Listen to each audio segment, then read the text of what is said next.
بسم اللہ الرحمن الرحیم۔ السلام علیکم ورحمۃ اللہ وبرکاتہ۔ بس مجھے پوچھنا یہ تھا ان نام نہاد مسلمانوں سے کہ کیا ہمارے نبی کریم صلی اللہ علیہ وآلہ وسلم کی یہی سیرت ہے کہ کسی بھی غیر مسلم کو بغیر ثبوت کے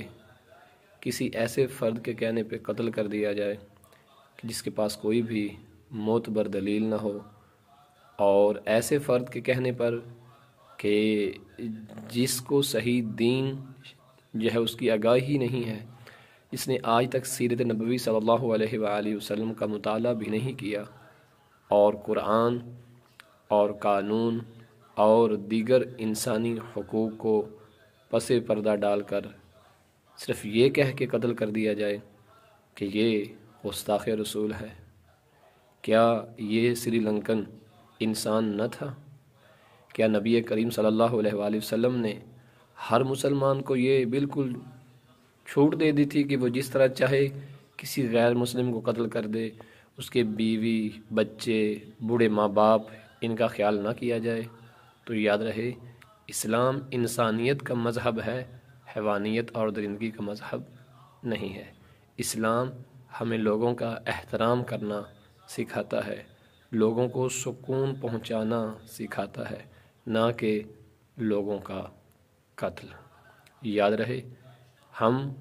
پرزور مذمت کرتے ہیں ہر اس فرد کی، ہر اس شخص کی کہ جس نے قانون کو، دین کو اپنے ہاتھ میں لیتے ہوئے اس شخص کا قتل کیا ہے، کیونکہ یہ انتہائی دکھ اور افسوسناک واقعہ ہے کہ جو ایک غیر مسلم کو صرف اس لیے قتل کر دیا گیا کہ وہ گستاخ رسول ہے، اور قتل کرنے والوں کو یہ بھی نہیں پتہ کہ سیرت رسول کیا ہے۔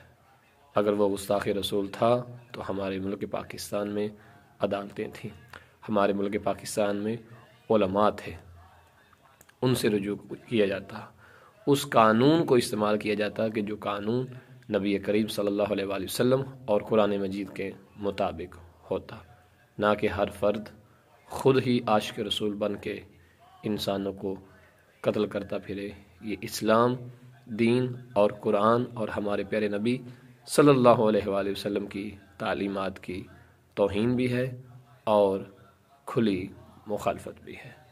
ہم پرزور مذمت کرتے ہیں اور حکومت وقت سے یہ استدعا کرتے ہیں کہ ان کو چاہیے کہ اس جیسے دیگر جو واقعات ہو چکے اور خدا نخواستہ آئندہ ہوں، اس کے لیے ایک بہترین، مضبوط ترین